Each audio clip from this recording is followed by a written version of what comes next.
Hello, my old friend. Looks like our journey is not over.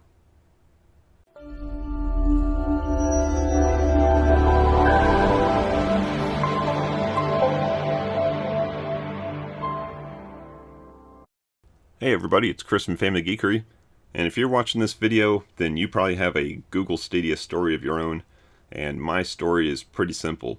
I got an email many months ago from Google that said, hey, if you buy a game from our Stadia store, we'll send you the Stadia Home Kit, I think it was called, or Starter Kit, which is basically a controller and one of their Chromecast Ultras. It was like a 4K version of their Chromecast, and it was either cheap or it was free. Whatever it was really cheap if you bought a game. And they happened to have Cyberpunk 2077 on sale for $20, and I think it had to be a game that was more than $15 that would get you this deal.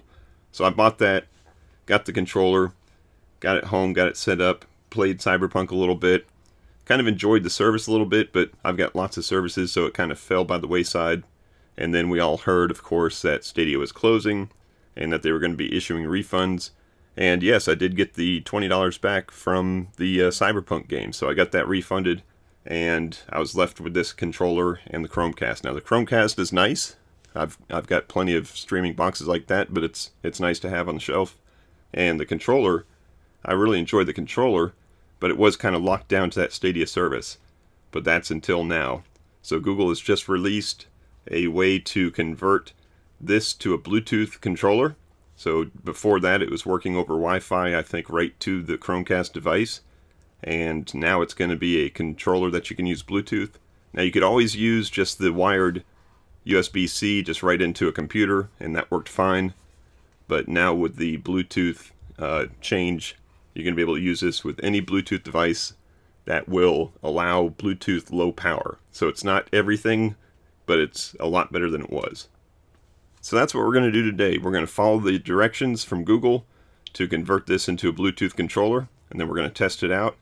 And they do warn that once you do this, you can't ever hook it up back Wi-Fi again, which is no big deal because Stadia is gone, so who cares about that? And this is only going to work, they said they're only going to support this mechanism for changing it over until the end of this year, so the end of 2023 as I'm recording it now. So as of the end of December 2023, they won't necessarily support this process anymore, but I'm sure if enough people bug them, they'll probably still have it sitting around somewhere. So let's go ahead and grab a computer, get this thing hooked up, and see what it takes to convert it over to Bluetooth. Alright, and to get this to work, you're going to need a computer that has a Chrome version of 108 or newer, and I just updated to the newest version of Chrome, and at this time it was 109. So it does require a fairly new version. You may have to upgrade your version, but this will work on a Mac or a Windows PC, a Windows laptop, or even a Chromebook that's running the newest version of Chrome.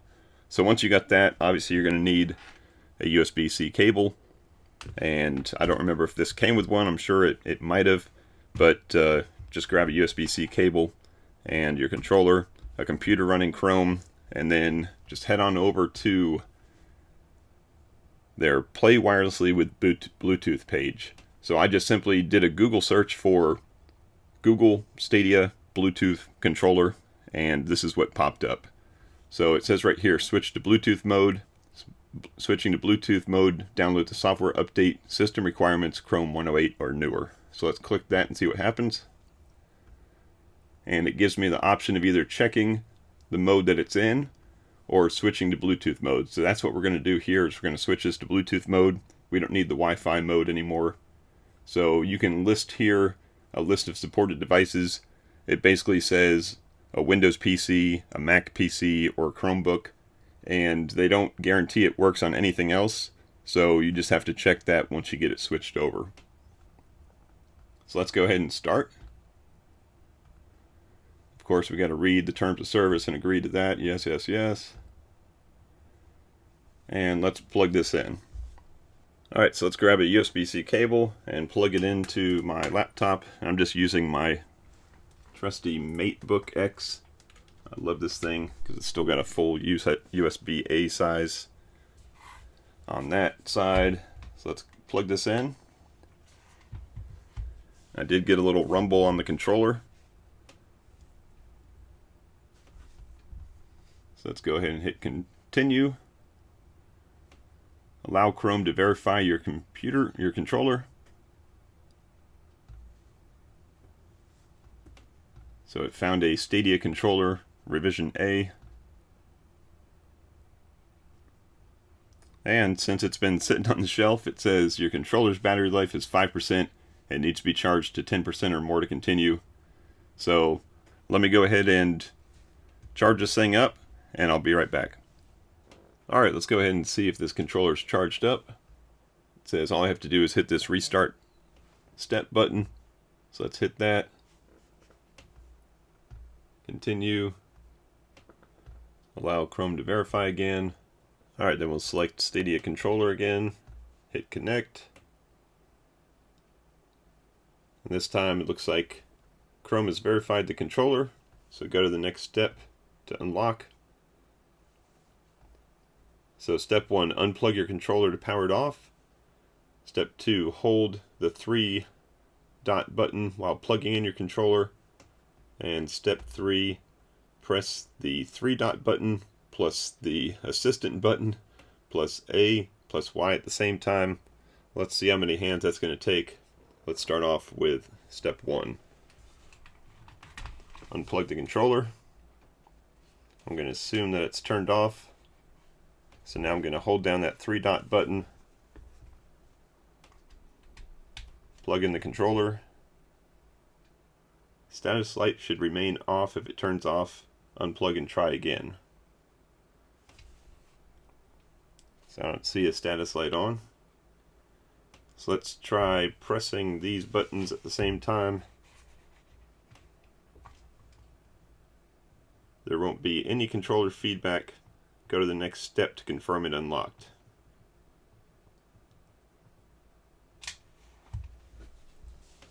Windows says it's setting up a new device. Let's go ahead and click next step.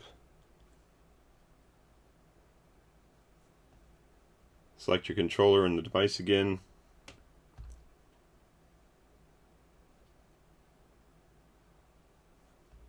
Now it says SP blank RT family. Let's hit connect to that. Download complete. You're almost done. Go to the final step to install the latest version of Bluetooth mode on your controller. Next step. Back to the same picture again. Allow Chrome to install. Oh, and it did stay down here. The name could instead include Stadia Controller or SP blank RT family. So it says the Stadia Controller name should include USB composite device, and that's what I'm seeing now. So it looks like it's changed a couple times. This looks promising. Installing Bluetooth mode update. Don't unplug your controller.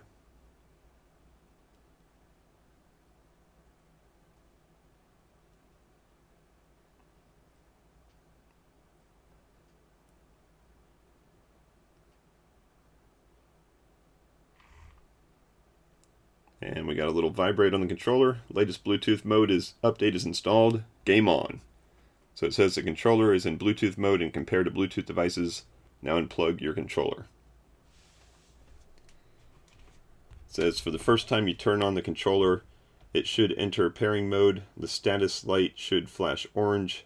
To enter pairing mode manually, hold the Y plus Stadia buttons for 2 seconds. Once paired, the controller auto connects to the last paired device.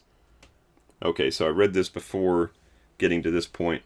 If you're just going to use it on the same device over and over again, then turning it on should remember the last device. But if you need to repair to something new, then you do hit that controller, that Stadia button and Y at the same time for 2 seconds. So the next step is, let's load up Steam and see if I can get this paired in and start playing a game. Alright, so first let's go ahead and pair this thing up.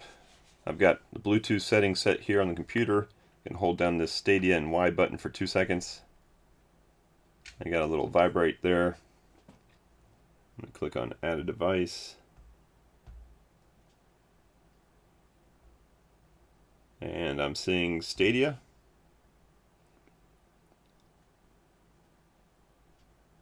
And it looks like it's connected. So let's see if it showed up in our game controllers, and here it is, Stadia Controller Revision A. So that's good to go.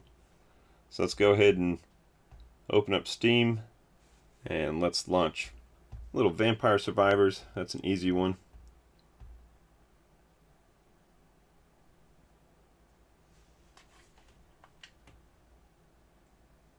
And let's see if this works.